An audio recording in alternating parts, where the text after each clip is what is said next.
All right, I will touch on the local lender situation because that is so important. Not only can they give accurate estimates, you can get a hold of them, like even on weekends, even on New Year's Eve. I was on the phone with Quinn. Yep, doing pre-approvals on New Year's Eve. No, that's okay. Anyway, so yeah, that's like so important. It's just having a relationship, knowing you can call or text them. And also, like, especially if you're going with one that's probably called you and they're maybe in California or somewhere with a time difference, that is huge. I've had some issues there as the delayed closing because either they're so big that they're not getting to your file in time to close on time, or the time difference, if it's in California, that's 3 hours from here. So we only had a very short time every day to communicate. So so important to go with a local lender. Yeah, and it's just convenience too. Like, we'll allow you to upload all of your documents electronically, but maybe sometimes that doesn't work for you, or maybe you have a relative who is giving you a gift and they need to drop by some documentation by our office and they prefer to do it that way. Well, you can have them come by in person. We can shake hands, meet face to face. You can get to know me rather than with many online lenders or out of town lenders. You're never going to see them. They're never going to see you. They don't care about Kayla. I care about Kayla. Right. I care about the customer. We're going to be engaging face to face at some point. So we definitely we go the extra mile to make sure you're taken care of. So USDA, there's actually a website online, right, that you can go and Google an address. If that's the loan program that you're wanting to do, you can go on that website, Google the address, and see if it qualifies for the USDA loan. Is there anything else like that's specific to talk on about? Yeah, the USDA loan is a really good option, and oftentimes if you can find a property that qualifies, that's the biggest thing. If you can find a property that qualifies for the USDA Rural Development Loan, they're trying to encourage home ownership and home purchasing in rural areas. That's why you get some of these amazing benefits. But if you can find a property that qualifies, well, now you're looking at a loan that doesn't require a down payment. So 0% down. You do have closing costs, but no down payment requirement. And then one of the big advantages to USDA, typically speaking, when I'm pricing that out against all other loan options, it has the lowest interest rate.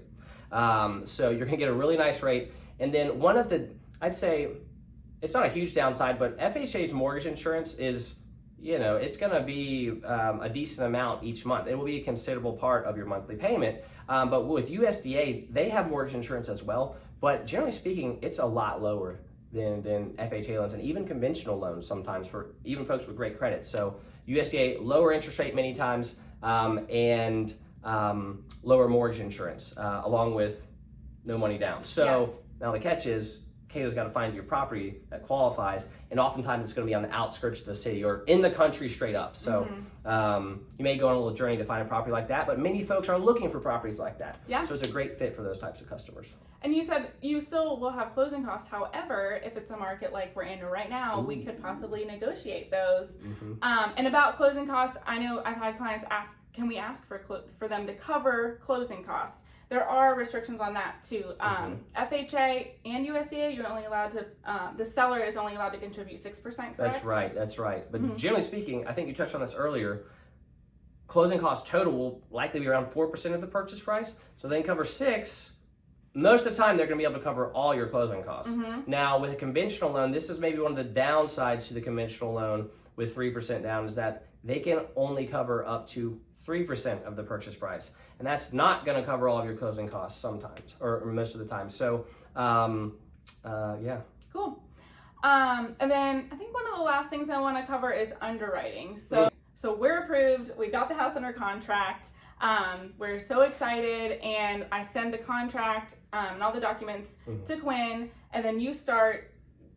What do you do with? Yeah. So once I have the contract from Kayla with the numbers, with the property address, we have a live deal, and so many lenders will just kind of slowly but surely gather documents from you. They look at the file. They're like, oh, I think we need this. We probably need this. Yeah, underwriting might ask for this.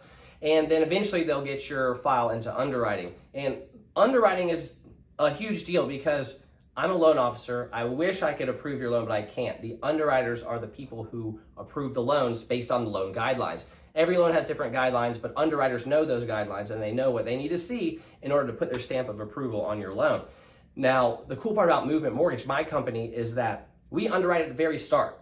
So during the application process, once we've gone over numbers and you're comfortable with your loan options and your terms, after that, I'm going to ask you for all the documentation that I can think of that underwriting might need, because we're going to do it right at the start. So the goal is, if Kayla sends me a contract, within about 2 days, we send your file into underwriting. And then generally speaking, over the last 4 or 5 years, the turn times have varied, but most of the time I see our underwriters turning around approvals in 24 to 48 hours. That actually just happened. So we have a new build under contract.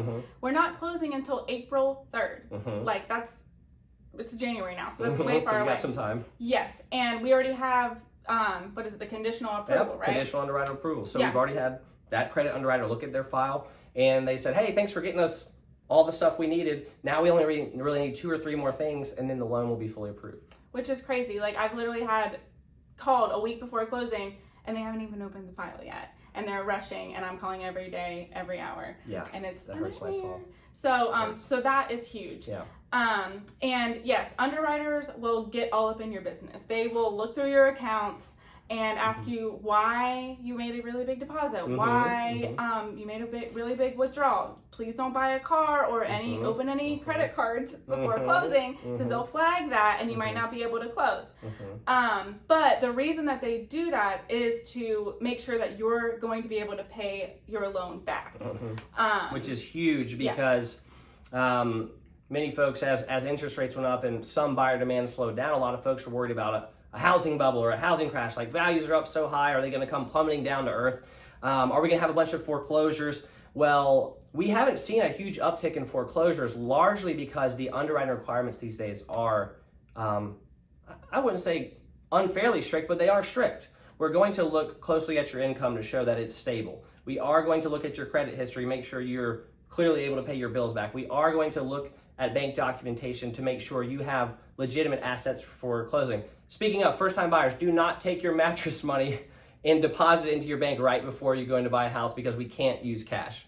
Side note. I tried to do that. Yeah. Did you really? I was oh like, my well, gosh. I have this all in my jewelry drawer. And they're like, no, you got to put it in now, and then you got to wait 3 months. And so the good news is, with the guidelines the way they are these days, we are going to check up on anything and everything related to your financial scenario. And this ensures that you can afford this property, even in, let's say you're a commission-based employee, and some months you have great months, some months you have bad months. Well, that's why we average over 2 years, because if we were qualifying you off of your great months only, what happens if there's a slowdown in your business? Right. Well, can you make the payment when your income is a lot lower than it was? We just want to make sure that customers are well qualified and in a great place to repay the mortgage. And that's, in my opinion, one of the reasons we haven't seen foreclosures as we've had such crazy economic conditions in the last couple of years, is because these loans have been underwritten very tightly.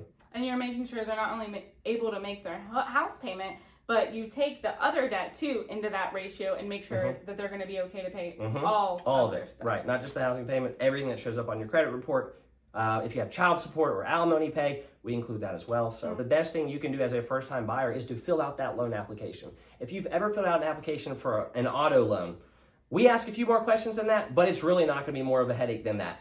It's going to take you about 20 minutes. You plug in some stated information, and then after that, I can give you a ton of knowledge, arm you with that knowledge to go out with Kayla and shop for homes. And then, hey, worst case scenario, you're not pre-approved right now. We will work with you to get you there, because there's only one way to find out if you can buy a house, and it's by doing this application. And if you're pre-approved, then great, let's go get you into a home. But if not, let's get you there eventually. Let's start taking those steps and allow me to give you those tips to get you to eventual home ownership. And even if you don't want to fill out the application, you don't think you can qualify, at least give Quinn a call and say, here's my credit, here's what, does it look like I might be a good candidate? And then before you even run credit, you can at least start on that path. So no, absolutely. Yeah, we can always have a conversation on the phone, and I can give you a general idea of if you'd qualify or not. But yeah, if you're ready to get going and kind of get into the nitty gritty, then fill out that application and we'll start going over all the numbers. Perfect. If you have any questions at all, either comment below. I'll leave both of our information in the body, or just give us a call. Yeah. Thanks guys.